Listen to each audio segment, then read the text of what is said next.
Hey there. Welcome back to Scary Times. The clock just struck midnight, and there's something unsettling about tonight's atmosphere. I've got some terrifying tales that'll make you question every shadow in your room. If you enjoy getting scared, with us, hit that subscribe button and join our haunted family. Now turn off your lights, put on your headphones, and let Scary Times guide you through tonight's collection of spine-chilling stories. My name is Lin Bolin. I'm 32 years old and I work as a resident doctor in the emergency department of a big medical center in Taipei. I pay attention to details, sometimes more than I should, whether it's diagnosing a patient or just noticing little things in daily life. I tend to catch what others miss. I grew up in Wanhua, a busy old district in Taipei. For the last 5 years, I've lived alone in a small, aging apartment near the hospital. There's a convenience store downstairs. Its faint lights always keep me company at night. Whenever I get off work, I see familiar neighbors and stray cats hanging around the alley entrance. The emergency room is never quiet. At night, you hear ambulances blaring, families crying, wheelchairs rolling along the floor. It's like a never-ending symphony of chaos. My job? I bounce between the ER and the ICU, doing first diagnoses, helping with resuscitations, and handing over shifts. I've only been at it for 4 years, but I've already seen more life and death moments than I can count. I get along well with my coworkers, especially head nurse Jung. She's been in the ER for over 15 years, and people say she's seen things you wouldn't want to imagine. She always warns new staff during night shifts, saying things like, "Don't go into the morgue at midnight. Don't touch the bodies. Don't eat in the hospital, and never visit patients late at night." Whenever she says this, her voice gets low, and there's this strange heaviness in the air. That night, it was Ghost Month in Taiwan. That's the 7th lunar month, when people believe spirits come out to wander the world. The hospital felt colder than usual. The lights in the ER seemed too bright, and the ticking wall clock sounded way too loud. Wheelchairs sat in the corner, IV poles lined up, medical charts stacked high at the nurse's station. The night shift staff were unusually quiet. The only other sound was security guard Lao Zhou's footsteps echoing every now and then. As I was getting ready to make my rounds, Nurse Xiao Yun handed me a cup of hot tea and whispered, "Bolin, be extra careful tonight. A patient's family said they saw someone in a white coat walking down the hallway, but all the doctors were at the nurse's station at the time." I tried to reassure her. Don't overthink it. Maybe it was just a doctor making rounds. But honestly, I felt uneasy too. In Ward 5, the only patient was an old man, sound asleep. He wore a yellowed hospital bracelet on his wrist.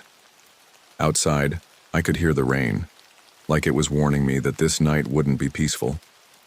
I was writing notes. I suddenly heard a wheelchair moving at the end of the hallway. I looked up. No one was there, just dim light and shadows shifting on the floor. "Who's there?" I asked softly. No answer. The wheelchair seemed to move closer on its own. My heart pounded. My hand shook as I held the chart. Then, the intercom crackled. "Dr. Lin, please assist with a body identification in the morgue." The morgue? At this hour? I frowned, feeling even more uneasy. Now, there's a big taboo in Taiwanese hospitals. You never go into the morgue at night. Especially not during Ghost Month, but duty is duty. I took a deep breath, put on my white coat, and headed over. As I pushed open the morgue door, a whisper called my name from the darkness. Chapter 2. The spread of the uncanny. The hallway. To the morgue was even colder than the wards. The lights flickered, casting creepy shadows. The air was thick with the smell of disinfectant and something old, like dried blood. Every time I passed by, I'd walk a little faster without even thinking, but tonight I had no choice. Inside, a wave of cold air hit me. Only a single lamp was on. Body drawers lined the wall. Funeral worker Ah Liang was sorting papers.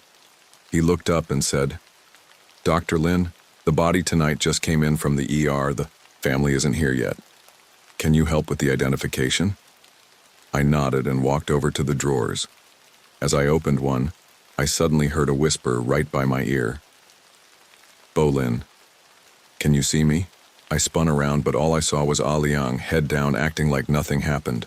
Trying to stay calm, I checked the body. Middle-aged man, pale face, hospital bracelet still on his wrist.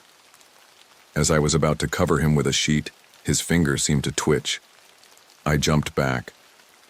But when I looked closer, he was perfectly still. "You okay, Dr. Lin?" Ah Liang asked. I forced a smile. "I'm fine. Maybe I'm just tired." Back at the nurse's station, Xiao Yin noticed I looked pale. She asked, "Did you hear something, too?" I thought I heard crying from the morgue. I brushed it off. Probably just the wind. But the weird stuff kept spreading. That night, a patient in Ward 3 suddenly got a high fever. A nurse said she saw someone in a white coat just standing in the corner, not moving. Security guard Lao Zhou said he saw a strange woman in the elevator. She told him, "Don't let them in," and then disappeared as the lights flickered. Everyone on the night shift was getting anxious. Head nurse Zheng gathered us together and spoke seriously. "There are rules here. During Ghost Month, you have to be extra careful. Don't see what you shouldn't. Don't listen to what you shouldn't." I couldn't sleep. I kept thinking about the whisper in the morgue and the shadow in the hallway. At 3 a.m., my phone buzzed with a strange message.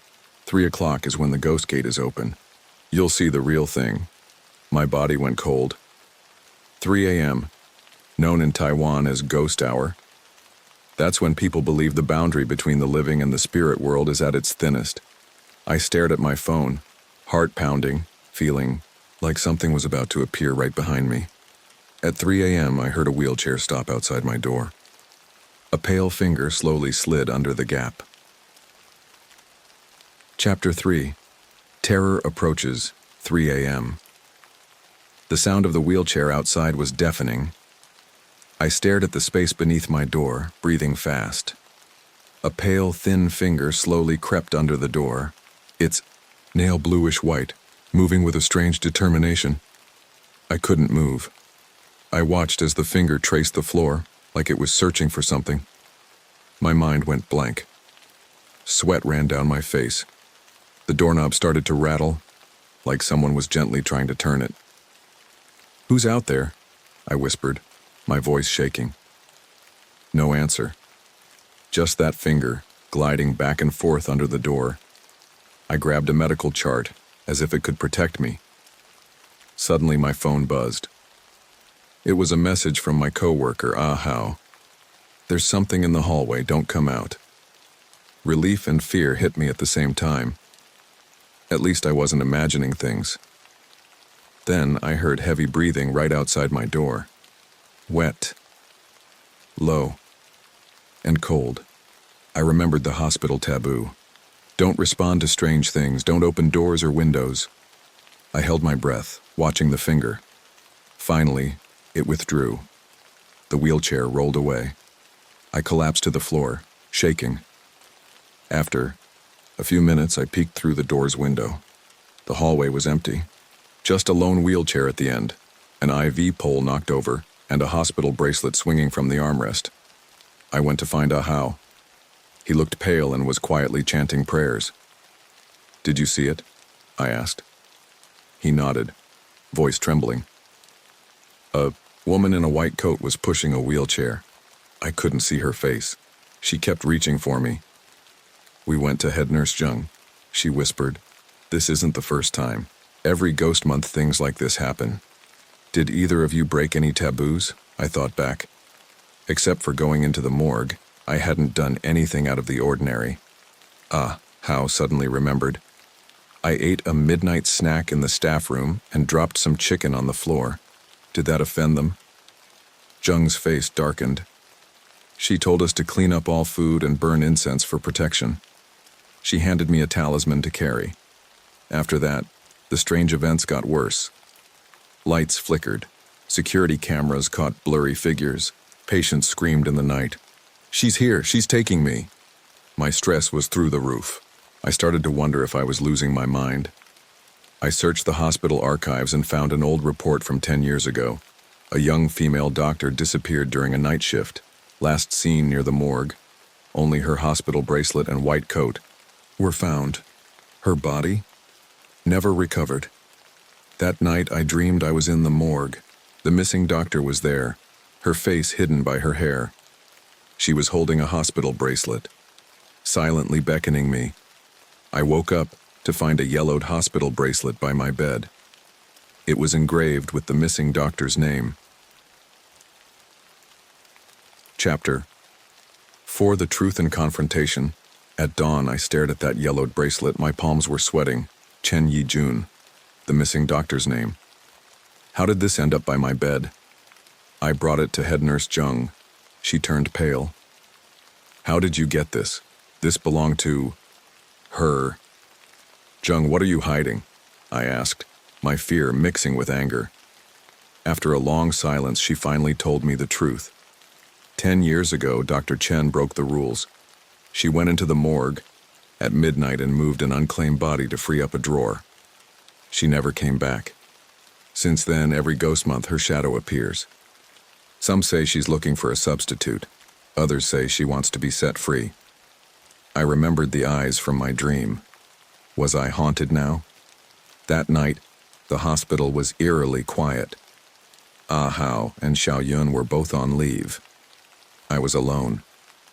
At midnight, the lights flickered. A wheelchair rolled down the hallway like invisible hands were pushing it. I took the bracelet and walked to the morgue. Inside, I placed the bracelet on the drawer Dr. Chen had used. I whispered, "If you have regrets, let me know. I'll help you. Please, don't hurt anyone else." Suddenly, a white shadow appeared. A woman in a doctor's coat, her hair covering her face, pointed to a corner. I followed her gesture, pried up a loose floor tile, and found an old notebook and a ring. The notebook held her last words. I just wanted to help more patients, but my mistake left an unclaimed soul restless. Please help me bury his body so I can be at peace. I understood. The next day, I arranged for the unclaimed body to be properly buried. The gravestone read, "Unknown benefactor, rest in peace." After that, the strange event stopped. The wheelchair stayed put.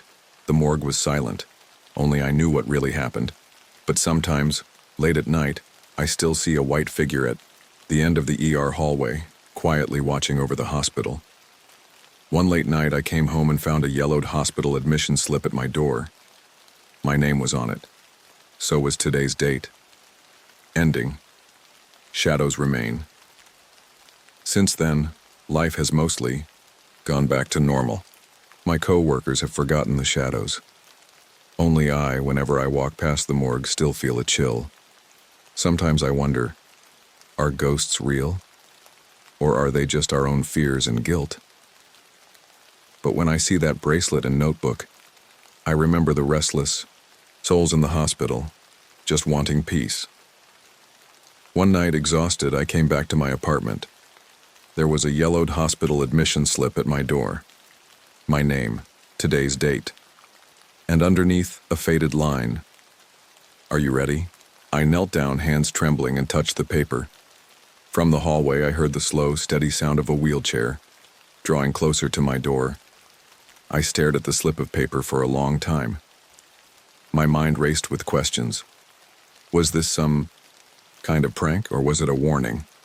The sound of the wheelchair kept coming, slow, steady, echoing through the hallway outside my apartment. I stood up, heart pounding, and pressed my ear to the door. I could hear it, closer now. I held my breath. Was someone out there? Or something? I thought about all the hospital taboos, the ones head nurse Jung always warned us about. Never open the door to a stranger at night. Never answer if you hear your name whispered from the dark. But this was my own home, not the hospital. Or maybe after everything that happened, the two places weren't so different anymore. I checked my phone. No messages, no missed calls. Just the silence, and the wheels, and my own shaky breathing. I decided to look through the peephole. Outside, the hallway was empty, except for a single wheelchair. It sat directly in front of my door, facing me. There was no one in it. On the seat, I saw something glinting in the dim light. Another hospital bracelet, just like the one from before. Hesitated, should I open the door? Or just ignore it, pretend I never saw anything? But the bracelet had my name on it. I couldn't just leave it there. I slowly unlocked the door, opened it just a crack, and reached out, grabbing the bracelet off the wheelchair as quickly as I could. Nothing happened. The wheelchair didn't move. The hallway stayed silent. I closed the door and looked at the bracelet. My name, Lin Bo-Lin. The date, today. And underneath a word scratched in faded ink. Return. Return? Return what? Or, return where? I tried to remember every detail from the hospital, every strange thing that had happened over the past few nights. Suddenly, my phone buzzed. An unknown number. I hesitated, then answered. A woman's voice, soft, distant, almost echoing, spoke in Mandarin, but I understood every word. You promised to help. There's still one soul left behind. Please, return. The line went dead. I sat down, bracelet in my hand, mind spinning. Was this about Dr. Chen? Or someone else? I knew I couldn't ignore it. If I didn't help, the shadows would just keep coming. Not just for me, but maybe for someone else too. I packed a bag. Incense. The talisman from head nurse Zhang, the old notebook, and the new bracelet. I left my apartment, heading back to the hospital. Even though every part of me wanted to run the other way, outside Taipei's night was quiet, but in the shadows I felt eyes watching me. As I reached the hospital gates, the lights flickered. The air felt colder. I heard the sound of a wheelchair rolling behind me, but when I turned around, nothing was there. I entered through the ER's side door. The halls were empty, but the feeling of being watched was stronger than ever. Step by step, I made my way toward the morgue, the place where it all began. I stopped outside the morgue door. The bracelet in my hand felt icy cold. I took a deep breath and pushed the door open. Inside, the shadows seemed to gather in the corners. The air was thick, heavy, almost hard to breathe. I placed the new bracelet on top of the old notebook, right by the drawer where Dr. Chen's story ended. I lit the incense, letting the smoke curl into the darkness. If there's still someone left behind, I said softly. Show me what you need, I'll help you, I promise. For a long moment, nothing happened. Then from the far end of the room, I heard a voice. Soft, broken, and full of longing. Thank you, Bo-Lin.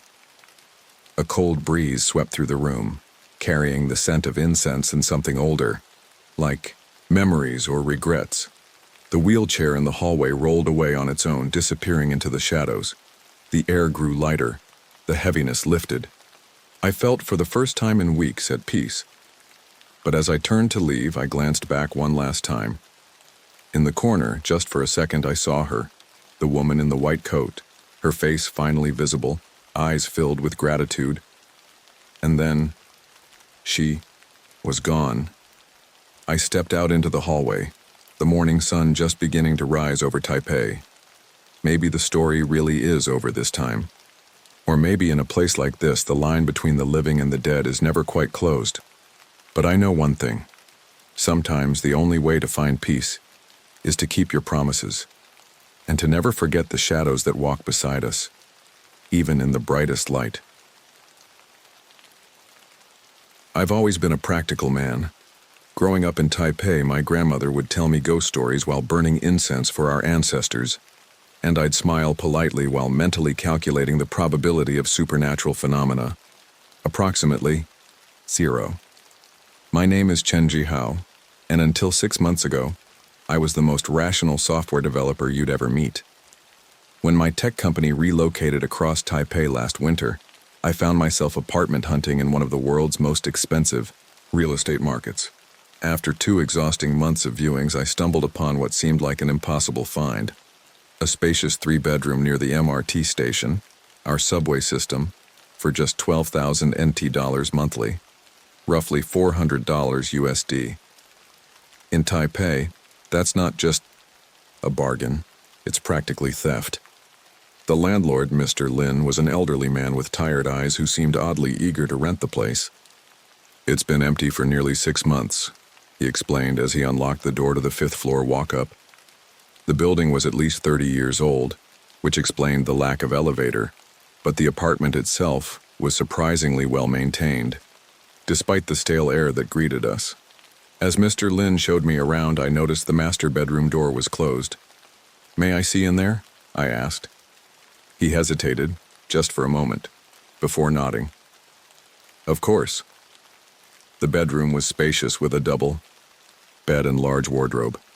In the corner sat an old suitcase. "Previous tenants?" I asked, pointing. "Yes," Mr. Lin replied, a flicker of something crossing his face. "He didn't have time to take it. I'll clear it out before you move in." The price was unbeatable, the location perfect. I signed the lease that very day. Mr. Lin didn't even ask for a security deposit, just the first month's rent. As I was leaving, he handed me an old brass key. "A spare for the front door," he explained. "It's very old. Be careful with it. If you lose it, making a new one would be difficult." My friend Xiaoming helped me move in that weekend. As we carried the last box up those 5 flights of stairs, he paused to catch his breath and looked around skeptically. "You sure about this place? It feels off." I laughed. "The rent is half what I'd pay elsewhere. I can live with off." That first night alone, I felt a strange uneasiness that I attributed to unfamiliar surroundings. Old buildings make noises, creaking, wood, humming pipes, the footsteps of neighbors. I put on headphones and eventually fell asleep. For the first week, everything was normal. I'd go to work, come home, cook dinner or order takeout, clean on weekends. Then, on the 7th night, I worked late and returned home close to midnight. As I opened the door, I caught a faint scent in the air, like incense or burning paper. "Must be a neighbor making offerings," I muttered. In Taiwan, it's common for people to burn joss paper, what we call ghost money, as offerings to ancestors or spirits, especially during certain lunar calendar dates. Nothing unusual about that. After showering, I noticed the wardrobe door in the master bedroom was slightly ajar. I was certain I'd closed it that morning. I'm somewhat obsessive about such details. As I walked over to close it, I thought I saw movement deep inside. My heart skipped as I quickly turned on my phone's flashlight. Nothing there, just empty space. That night I dreamed of a stranger sitting on my bed, back turned to me, shoulders trembling. When he began to turn, I woke with a start, drenched in cold sweat. Reaching for my phone to check the time, my fingers touched something cold and metallic on the nightstand, the brass key, which I distinctly remembered leaving in the key tray in the living room. I must have brought it in without thinking, I told myself, though the explanation felt hollow even then. Over the next 2 weeks, small incidents accumulated, items not where I'd left them, windows I'd closed found open, strange knocking, sounds at night. I rationalized each one, forgetfulness, wind, neighbors, until the night I was showering and heard what sounded like furniture being dragged across my living room floor. I quickly dried off and cautiously opened the bathroom door. The living room was dark and silent. I turned on the lights. Everything was exactly where it should be. But then I looked down. A trail of wet footprints led from the front door to my bedroom, then disappeared. They weren't my footprints. The shape was completely different, and I'd been in the shower the entire time. My blood ran cold. This couldn't be explained away. With trembling hands, I called Xiaoming. "There's something wrong with my apartment," I told him, trying to keep my voice steady. After hearing my story, he asked, "Have you talked to the landlord about the previous tenant? Why they left?" "He just said they moved out last summer." I didn't press for details. "Maybe you should," Xiaoming suggested. "Or come stay with me for a few days." I declined his offer, determined to figure out what was happening. After hanging up, I searched the apartment thoroughly, Under the bed in the master bedroom, I found a red envelope packet, larger than the ones used for giving money during Lunar New Year, and clearly old. Inside was a photograph of a young man standing in my living room, along with a handwritten note. Uncle Lin, thank you for taking care of me all these years. I think I've found a way to free myself. Don't worry, I won't bother anyone. Ah Wei. The next day, I confronted Mr. Lin at a nearby cafe. When I placed the red envelope on the table, his face drained of color. Where did you find this? He asked, voice barely above a whisper. Under the bed. What happened to the previous tenant? After a long pause, Mr. Lin sighed deeply. Ah Wei was my friend's son. Last year, he committed suicide in that apartment. The chill that ran through me had nothing to do with the cafe's air conditioning. Why? No one knows exactly. He was always cheerful, but after moving in, he changed, became withdrawn, said he heard voices, saw shadows. Everyone thought he was having mental problems. Mr. Lin's eyes glistened. Until he hanged himself in the bedroom. And the suitcase? It was his. He loved that suitcase. Said he'd use it to travel the world someday. Mr. Lin looked down. I should have told you the truth, but I was afraid you wouldn't rent the place. No one would, even at that price. Was Ah Wei the first incident in that apartment? Mr. Lin hesitated before nodding. 10 years ago, an elderly couple died. There, carbon monoxide poisoning. Since then, tenants never stay long. They always say they feel uncomfortable. Back at the apartment, I found Ah Wei's suitcase had somehow returned to the corner of the bedroom. Inside was nothing but a note with a URL and password. I logged into the cloud drive and found a single video file. To the next person living, here. The video showed Ah Wei, gaunt, with dark circles under his eyes. If you're watching this, he began hoarsely, then you've experienced things you can't explain. First, I want you to know, you're not crazy. It's all real.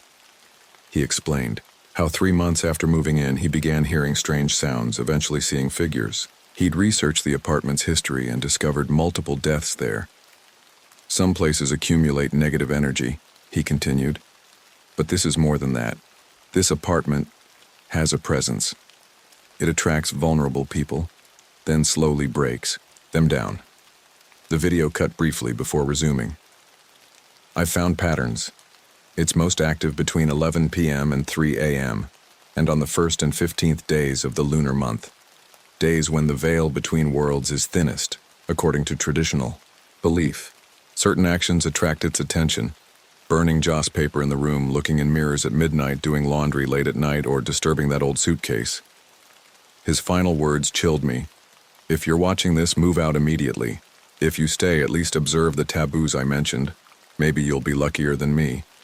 I immediately called Xiaoming, telling him I needed to stay with him while I found a new place. As I packed essentials, I heard a soft click from the bedroom. The brass key had appeared on the bed, though I'd left it in the living room. When I bent to pick it up, the bedroom door slammed shut. I couldn't open it. Something was holding it closed. Then my phone buzzed with a text from an unknown number. Don't go. The lights went out. In the darkness, I felt cold breath on my neck. Slowly turning, I saw a figure standing at the foot of the bed, just as Ah Wei had described. My phone rang, Xiaoming calling. The sound seemed to disturb the figure. It wavered and dissipated. With shaking hands, I answered. Something's here, I managed to say. I saw it. I'm 10 minutes away, Xiaoming replied. Stay calm. When I tried the door again, it opened easily. In the living room, I found the front door also open, as if inviting me to leave. But something felt wrong, too easy. I decided to wait for Xiaoming. On the coffee table sat a red envelope I'd never seen before. Inside was a yellowed lease from 10 years ago for a couple surnamed Zhang. On the back, handwritten, Observe the taboos, find peace. When Xiaoming arrived, I showed him everything, including a photo frame that had appeared on my TV stand, a family portrait with the child's face blacked out. We're leaving now, Xiaoming said, grabbing my bag. As we headed for the door, the apartment plunged into darkness. A low laugh echoed from all directions. The front door wouldn't budge despite Xiao Ming's efforts. Then I remembered the lease. Observe the taboos, find peace. Wait, I told Xiao Ming, I know what to do. I picked up the old lease and read aloud. Observe the taboos, find peace. The laughter stopped abruptly. What taboos? Xiao Ming whispered. The ones from the video. Don't burn joss paper in the room. Don't look in mirrors at midnight. Don't do laundry late at night. Don't disturb the suitcase. Oh. As I spoke these words, the front door swung open by itself, hallway light streaming in like salvation. We ran down all 5 flights of stairs without looking back, only stopping when we reached the street. That was insane, Xiao Ming gasped. We should call the police.